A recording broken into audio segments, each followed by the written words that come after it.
My name's Guy Kesteven and I'm a professional bike tester and also used to be an archaeologist, which is why Cycling UK have asked me to write their guidebook for the King Alfred's Way route. This fantastic 350 kilometre, 220 mile route starting here in the beautiful historic city of Winchester. I'm going to film it in 3 parts, so I'm breaking it down to roughly 120k a day. This first part will be from Winchester over to Salisbury, through Salisbury Plain, past Stonehenge, up along the Ridgeway to Avebury, and then finishing up near Uffington Whitehorse. So already you've got a whole string of like real landmarks, you know, of global history, let alone English, British history. So, you know, that gives you a taste of just what this first day has in store and what an incredible route this is. So, this video is just going to be rough and ready with me chatting on the hoof, or on the pedals as it were.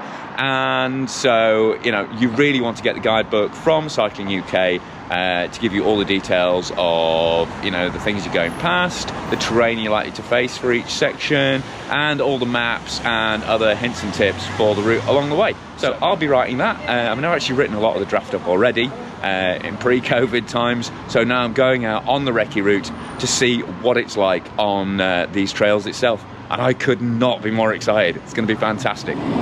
So we're pulling away from the Westgate, past the Westgate Hotel and Pub. Beautiful interior in there, if it was open. I've seen the pictures. But anyway, you know, a little bit of early morning bus and busyness here, but this route's been put together primarily by Kieran at Cycling UK, who's an absolute map fanatic and a very keen historian, so it looks very, very promising on paper, and already you can see we're off onto quiet cycle-friendly routes through the Winchester suburbs. And here's our first little section off-road. A little single track sneak just outside Winchester. I mean, it literally took me about 5 minutes to come off through town, but here we are already, you know, on these ancient pathways that form the bulk of this route. And you can see where literally thousands and thousands of years of use have just worn this sunken road into the ground. Already straight into that real sense of history. And this, you know, this first day over to Avebury and Uffington, absolutely the sort of greatest hits of archaeology for this area, and, you know, Britain and the world as a whole. It really is. Now, where's me? Yep, I think I got that one right. There are quite a lot of twists and turns on this route though, so, you know, pay attention. Don't just get sucked completely into the fascinating bits or the fun bits, or you'll be backtracking quite a lot. Sections like the Ridgeway, but in terms of surface, this is, I was just about to say, very smooth. It's gone a little more mixed there, but yeah, I mean, I'm riding it on a gravel bike, so drop bar bike with 40mm tyres. For the nerds out there, it's Santa Cruz Stigmata CC on brand new Zip Firecrest wheels, 303s with Zip's new tyres, and running them at 30 psi. Well, 30 front, 35 rear. It's like I say, I'm a professional bike tester as well, so I figured 350k on brand new kit will be a good test of it. And you know, I'll post a video of my findings for separately as well. So if you're really interested in the bike, then look for that. And also, I'm using Altura's waterproof vortex luggage because the forecast is looking a little bit mixed, so I want the stuff to stay dry. I'm not camping, I'm staying at friends and then having a Premier Inn, but so I'm travelling fairly light and fast. But obviously how you do it, I mean, this route will be fine on a gravel bike, and there are places, I think, from looking at the Google Earth, which is how I had to do it so far, how I had to do the draft copy, so at least we had something on the page to alter and work with.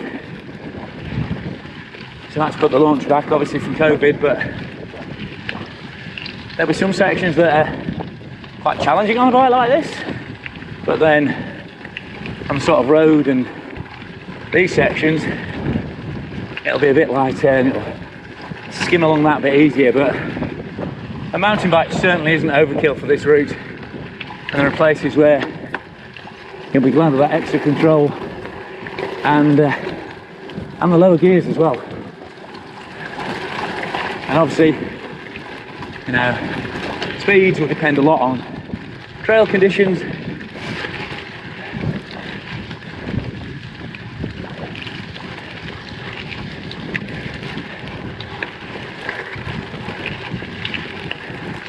And wind, you know, it's quite a lot of this route is exposed in terms of wind and weather. So, you know, keep an eye on the forecast, pack accordingly, and just keep your expectations reasonable. As always with a happy route, don't stretch beyond what you think you can comfortably manage. If you can add a bit, then happy days. Or just, you know, means you can relax a bit more, but don't make it hard on yourself. Enjoy it. You know, Kieran's put together this fantastic route. Plenty of places where you can just stop and listen and watch and kill some time and take in the history, so make the most of that.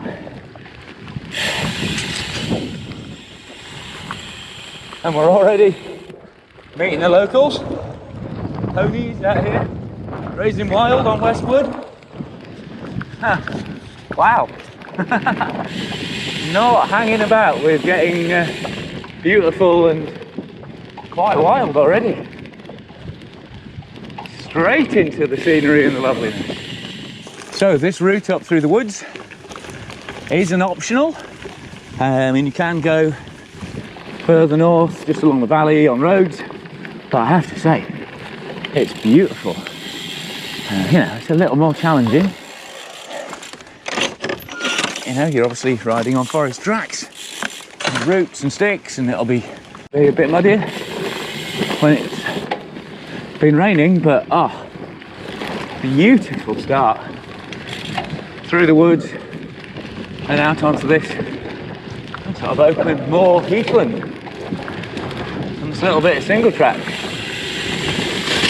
I'd definitely go for this route option, so I'm glad I loaded this onto the GPX. Oh, to be fair, Kieran looked at it and went, yeah, you'll like that option more.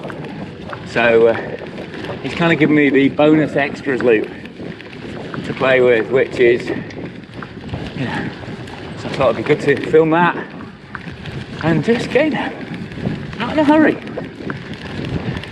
Just make the most of this trip. So putting in a little bit of elevation, coming up through this westward diversion. Fantastic single track and this beautiful view popping up all the way along the shoulder, you know, right over into the hills there and also over to where we're heading shortly. And the other thing about doing the southerly loop up through the woods is you get this amazing long descent down through the forest and then along this old drove track. I've been flying down here for minutes now, and the climb up really wasn't that bad at all, so it's a win as far as I'm concerned. And now we're into the beautiful village of King Somborn, and doesn't get much more English than a thatched roof pub called the Crown. Oh, this is thatch-tastic. There's this place. If you don't know what thatching is, it's that straw roofing technique there. You know, that's been around since the Iron Age, and well, possibly the Bronze Age. Housing remains very sparse, really. Early on, you just get holes in the ground, but we know the Iron Age huts were almost certainly thatched. Anyway, we'll be doing more history later, class. There's a wagon behind me, and now we're riding just across the Test Valley. Little quiet back roads, back and forth over loads of little river tributaries, and it's a very, very famous area for its fishing. You know, very, very fertile land, this. You can see why this area has been inhabited.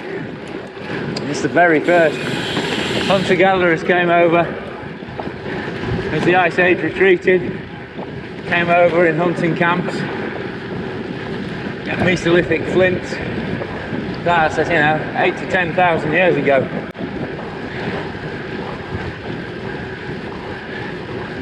And pursuing as the climate warms up and the hunting gets better, they follow it north into Britain. And it's still an area for, like I say, hunting and shooting and fishing now. And this charming chunk of tightly packed contours is the ancient driveway up out of Broughton, So, with prehistoric earthworks and Bronze Age barrows up at the top here, you know, this depression is a bit more pronounced lower down. It's been worn in by at least 5,000 years of people walking up here, and you know, this landscape just sucks you into that history, gets you thinking, what are they doing, what are they wearing, how are they talking, how are they singing, what were they worrying about, what made them happy. Oh, getting to the top of here has made me fairly happy, and we're now onto the Clarendon Way, so I think from doing the preliminary write-up, we've got a nice long descent from here, and also there's a nature reserve just off to the right that's full of very rare butterflies. There's some incredible views over the valley, over to Danebury Hill Fort and other prehistoric monuments, and kind of the direction we're heading next over Salisbury Plain. You know, the guidebook's been written with all the sort of points of interest pulled out as sidebars, and while they won't always be on the route itself,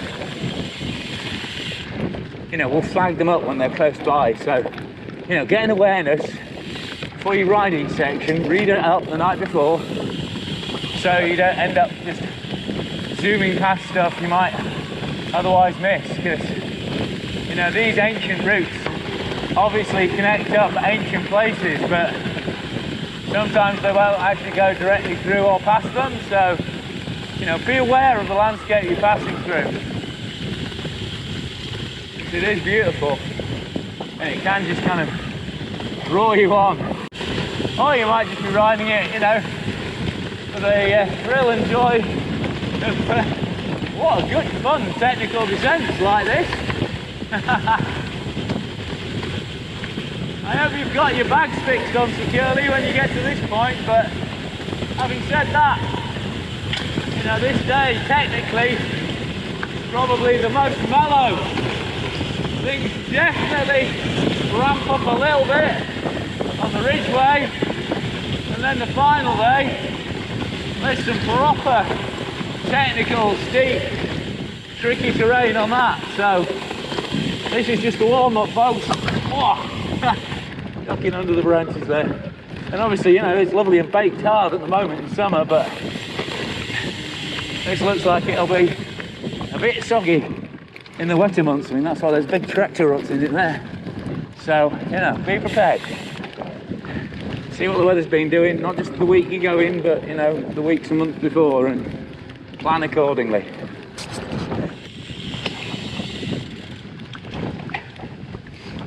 What I've learnt already this morning in the first 40k is that Wessex has a lot of very beautiful woods. It has a lot of rolling hills, and it has a lot of these little corridors of kind of tree-lined, oh, tree-hooded, you know, corridors of trail.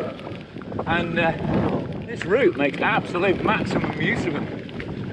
So, just heading into Old SRAM now, Old Salisbury.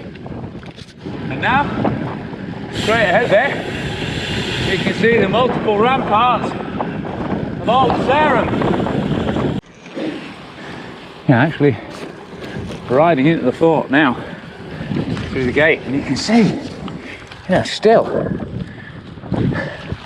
almost 3,000 years later, or at least 2,500 years, a bank and a ditch are huge.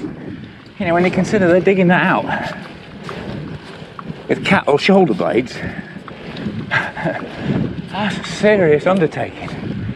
And now, going to meet up with my buddy for the next part of the trip, Ross.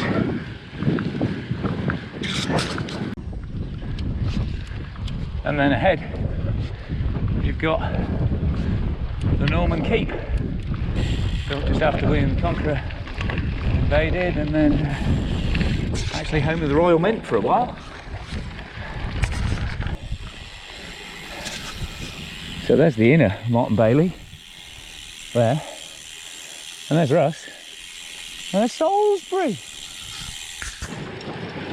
So now we're coming up through Great Durnford. Proper, the archaeology meter is starting to twitch now. If it wasn't for the hedge up there, you've got a hill fort looking down on top of us. We've already rolled past a few tumuli and some earthworks. We're going to turn over the river in a minute, and that's when things really start kicking off. Over to all the big barrow fields, and then obviously over the top to Stonehenge. I mean, you can go straight on the road, which keeps you on your bike all the way. And yet another thatched cottage. This has been thatched central since Salisbury. Even like the garden walls have been thatched. It's been beautiful.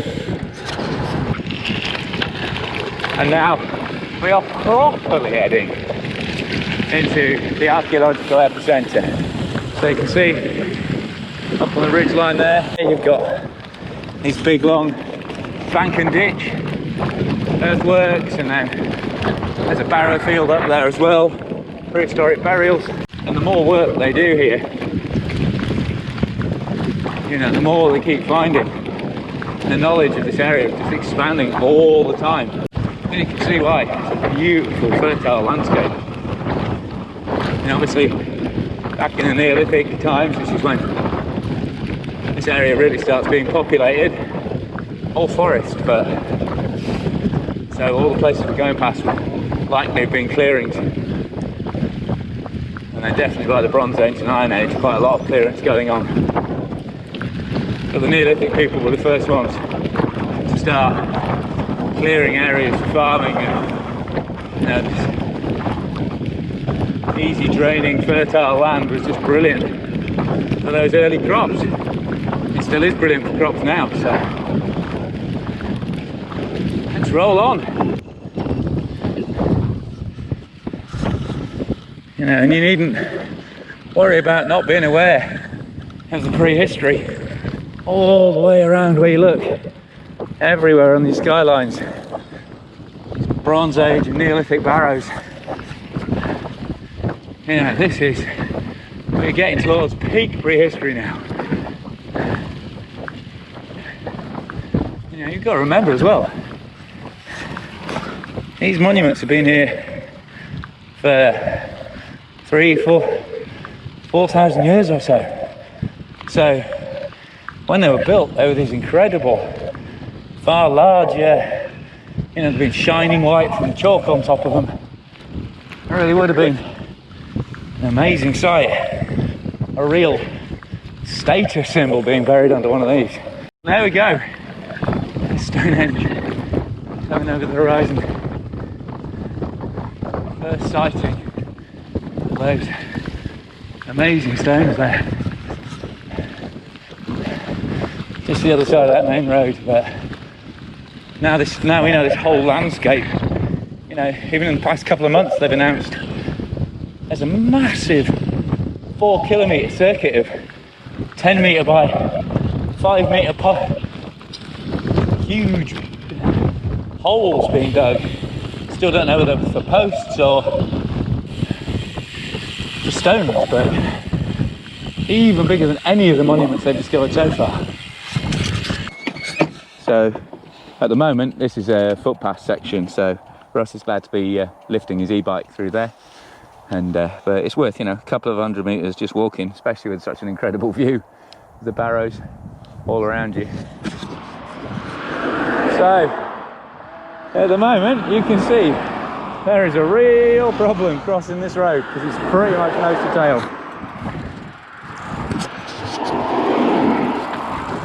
Whoop, we made it.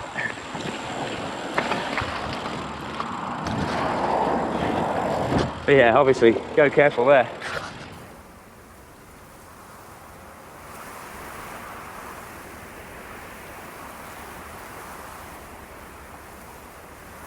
And now we're actually riding across the alignment of the Cursus Monument. Now, massive long ditch and bank alignment from all the way from horizon to horizon, passing over near Woodhenge as well. Now we're climbing up now, away from Gore Crossroads. Red flags are flying, so we don't want to be going that way, but it's been a real mix so far, like little down the side of field runs, tractor tracks and tank tracks, so definitely more kind of diverse terrain than I was expecting. It's more diverse landscape as well. I wasn't expecting it to be kind of so pastoral and agricultural. Thought it would all be just pampas with tanks in. But, you know, Russ is a local and you can see why he likes it now. Like he says, you can experience loads of different kinds of terrain and landscapes in quite a small area. Salisbury Plain, not so plain after all. Yeah, there it is. So, right on top of the plain then, and right up the north. I'm speaking to Russ, who rides here a lot. There's actually great tracks down the valleys that way, but they all depend on the ranges being open, so you know, if the red flags are flying you ain't going up them, so that's why we kind of had to come the long way around on the official route. But if the ranges are open, it's a shortcut, and from what Russ is saying, it's proper wilderness in there. But it is beautiful. Again, just dropping down this ancient old drove road towards the Vale of Pewsey. Hedgerows, wildflowers, middle of nowhere. That's what it feels like, actually, you know, actually not far away from a whole string of villages down in the Vale there. Plenty of places to overnight, and hopefully I'll be able to find a cup of tea, because it is not, I'll be honest, it's been a dry old day. Found a garage that served coffee, but nowhere to get a brew. So I've just winched myself up from the Vale of Pewsey. You can see Salisbury Plain where I've been riding across, and dropped down over there and then came through these villages. I mean, they're beautiful villages. Loads of, you know, thatched cottages, medieval buildings in there, but now as soon as we've come back onto the tops here, we're back into the prehistory. Got earthworks along the faces of these hills, we've got barrows over there, and obviously past these cows and over the top we've got Avebury and Silbury Hill and West Kennet Barrow, and that whole other little nucleus of prehistory out there. So that's the next move.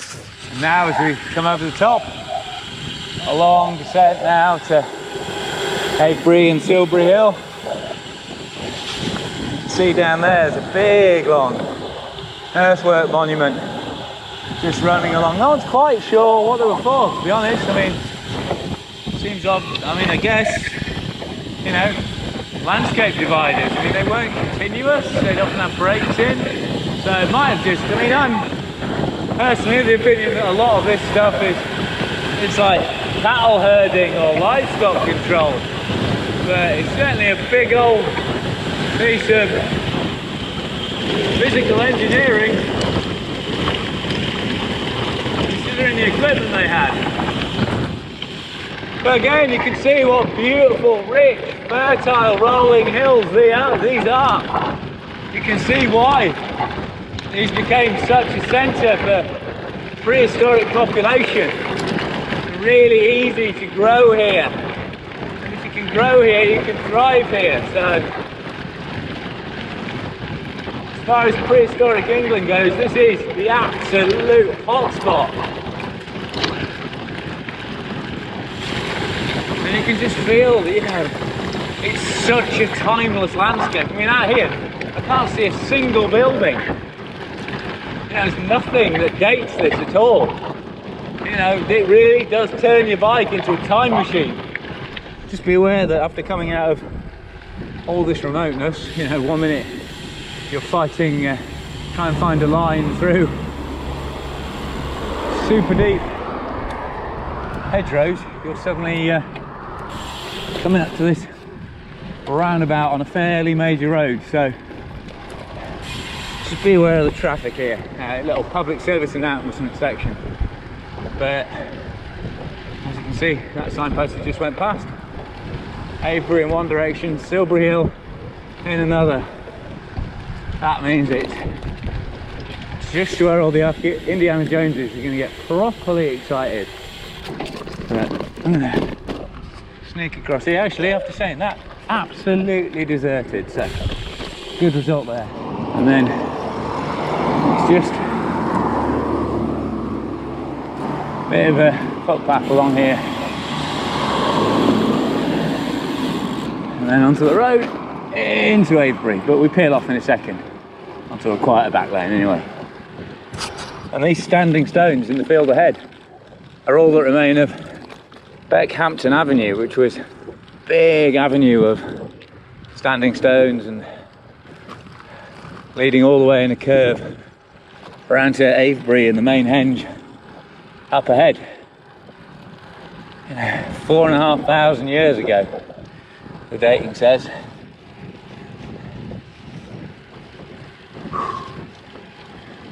I do find that kind of stuff. I mean, obviously I'm an archaeologist, you know, that's what I did my degree in, spent a few years digging as well after college, but it does take my breath away. You know, that something so old, so kind of mysterious, still so obvious in the landscape and even over the resolution was better on the GoPro. You could see that whole ridgeline over there is lined with barrows, Bronze Age burial mounds. And then over that way, just over the brow of the hill, you've got Silbury Hill, which is this massive conical mound, kind of like, you know, a chalk pyramid really, the equivalent. And then we're rolling into Avebury itself, so through the old village. Beautiful mix of houses here, traditional thatched and slightly more recent, and that's an old one. Those are some good old medieval windows there, and you're right into the heart of the henge itself when you get here. There you go. Wow, as soon as that, massive bank and ditch in the stones. And I'm just on the edge of the stone circle in Avebury now. You can see the village over there, and I've just had a nice cup of tea at the Red Lion. I've been gagging for that since Winchester, but you can see it's just weird, you know, you can get so up close to these stones here. And, you know, these are, you know, it was only cleared in kind of, you know, them 1920s, 1930s by one of the local well-to-dos, and it was only cleared so people could enjoy it in 1920. Before that, it was just kind of overgrown. It's still used for sheep grazing, and it's kind of, when you look at this massive bank and ditch here, it's this incredible monument from 5,000-6,000 years ago, and yet it's still got wagons rolling through the middle of it, and it's funny. It's just that it's so commonplace, and in many ways, this is a bigger monument, and was probably a more important monument than Stonehenge was, or Woodhenge, and yet it's kind of, in a weird way, more mundane, and a lot of the stones are missing because they got either used for building, or the local church weren't so happy with having these, what they see as devil's work right in the heart of the village. But thank goodness, they're restored now, and it really is an incredible place to come. I've just sat and had a think, and we'll all have our own opinions on these, whether we're archaeologists or scientists or not, or something very special about here. That's certainly true. Something very special about this whole area, and that's what this whole ride today has been. And now we're heading out through the far side of the henge. That stone's just toppled over. You can still see the massive bank and ditch. And onto the Anglo-Saxon field path. Literally, path of the army. Alfred put these routes in south across the west of England so he could move his troops around fast to counter the Viking raids. Part of the strategy that, ultimately gave him victory over the Vikings. So, yet another bit of history. And this route is just so loaded. And this is day one. Still got day two. Day two, we get kind of, starts prehistoric, goes World War II. Day three, we've got World War II, we've got medieval, we've got highwaymen, we've got giants, devils throwing bits of landscape around, we've got D-Day, and then we're back into medieval Winchester. So much to do, so much to see. Crack on!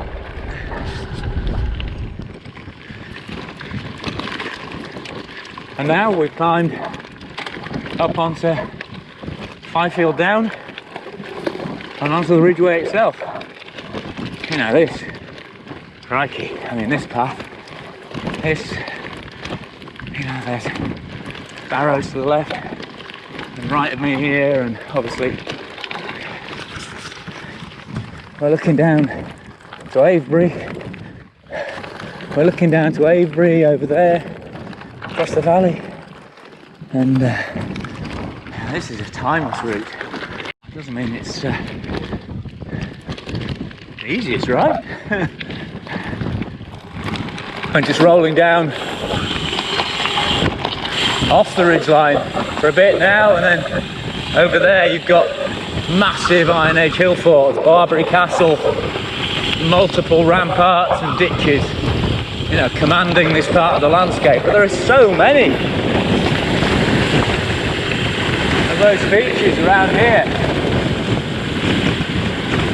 Real sign of sort of Celtic power base in the Iron Age. And the Ridgeway actually turns up here to attack the ramparts itself. I'll try and feel about that. It's been a long day so far. Good on about 120k, about 1500 metres of climbing, so attacking a prehistoric fort on a gravel bike. Well, there's not many routes you can say that that's part of the plan, can you? But it kind of sums this one up perfectly. Whew. Come on, chariot. Find your Celtic warrior inside. And let's get up here. And there we go. Through the ramparts into the fort.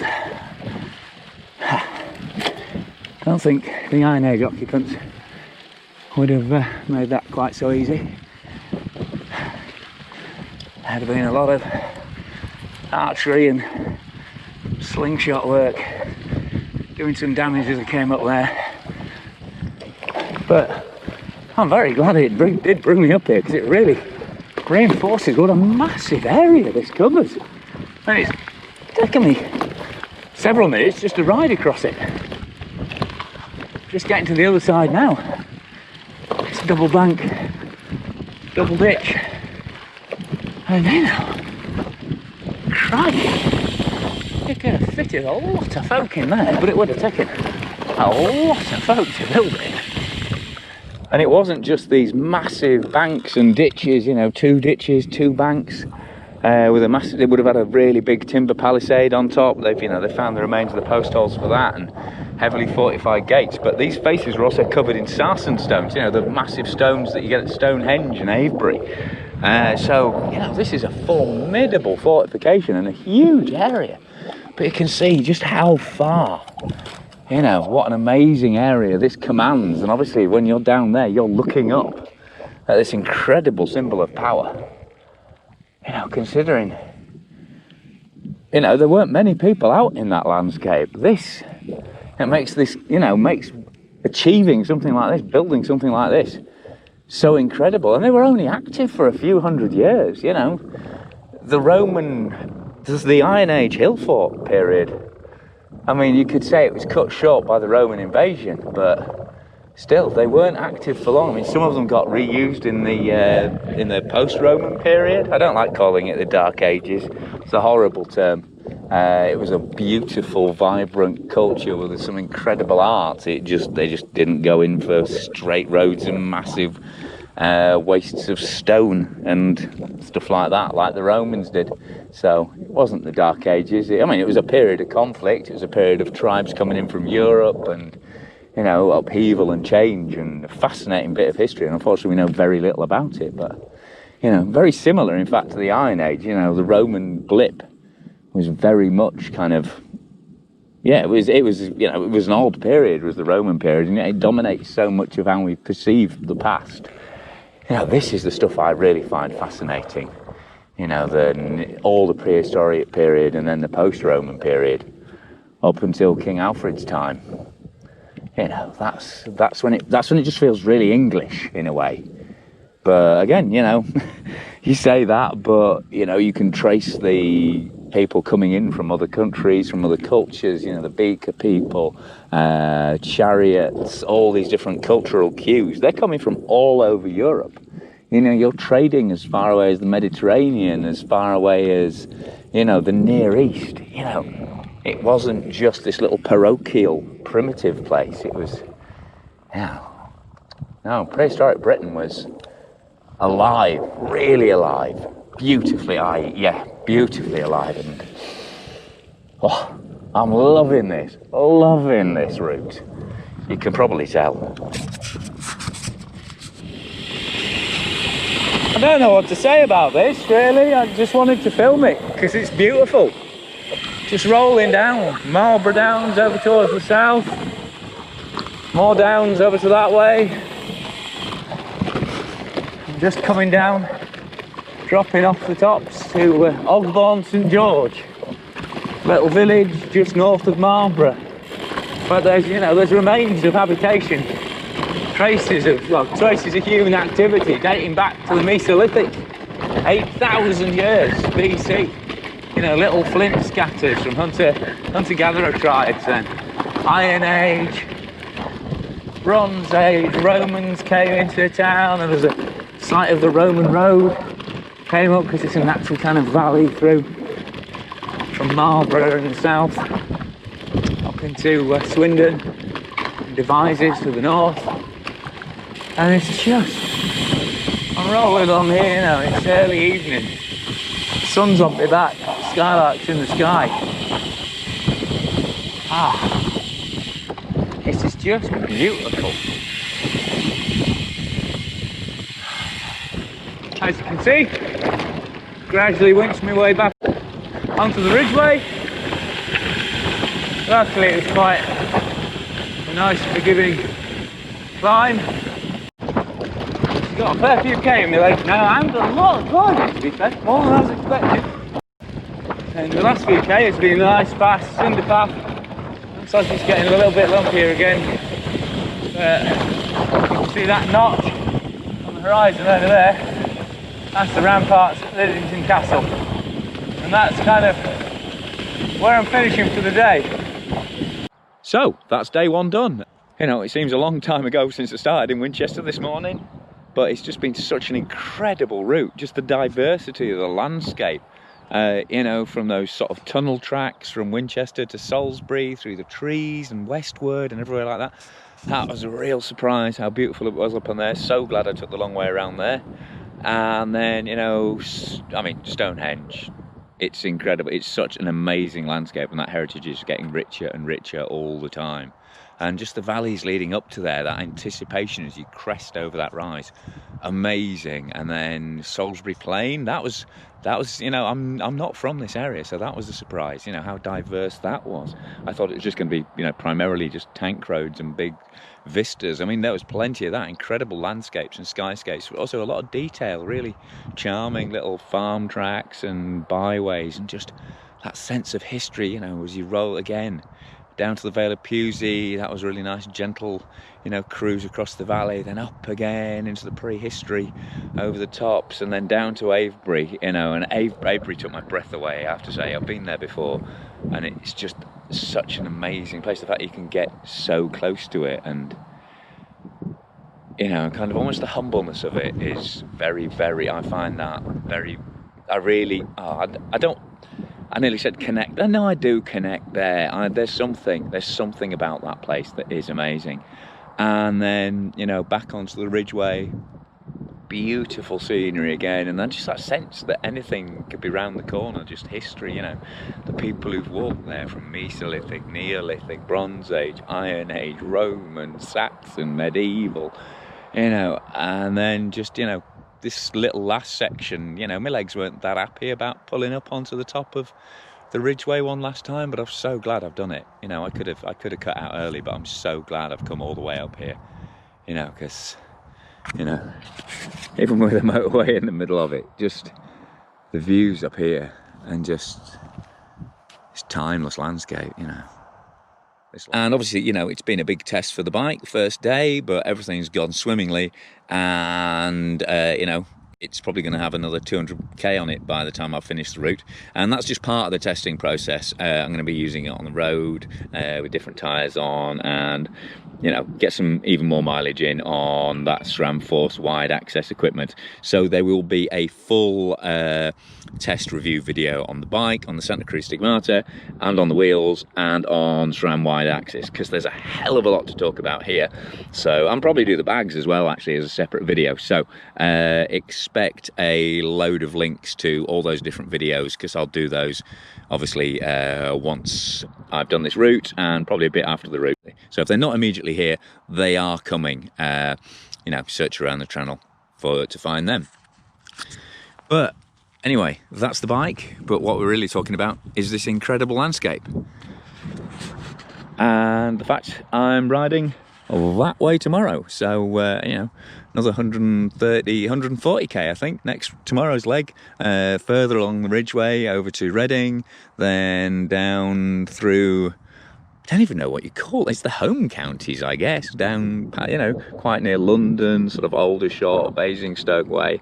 And then I'm roosting in the Surrey Hills. That's my overnight nesting spot on the second night, and then from there I'll go through the Surrey Hills. It looks like a really fascinating route. It's all over the place, but Kieran, who's put this route together, he knows how to work a map, and he looks to have joined some very, very fascinating dots onto the South Downs Way. I don't know why I'm gesturing. That's not the South Downs Way. I presume that's Salisbury Plain again. I don't even, my geography is terrible down here. Anyway, I'm quite clearly waffling. So, you know, make sure you get the King Alfred's Way guidebook from Cycling UK. That's how I'm primarily involved in this project. I'm writing the guidebook for them. But thanks very much for watching. If you're not a subscriber, please subscribe to the channel. Make sure so that you can see parts 2 and 3 of this route, and click for notifications so you know when those go live. And yeah, thanks for joining me on this journey. It's not what I normally do, so I hope you're okay with the way I've presented it. I'm normally shouting about bikes and the latest technology. So talking about prehistory, although it's something very dear to my heart, you know, it's what I studied at college, and I've always had an interest in it. And you know, I worked as an archaeologist for 3 years, but that was more cattle markets in South Yorkshire rather than any landscape as beautiful as this. But yeah, thanks for coming along for the ride with me. Hope you'll join me for days 2 and 3. I'm Guy Kesteven on Guykes TV, talking about and riding King Alfred's Way, the new long-distance gravel cycle route from Cycling UK. And it's fabulous.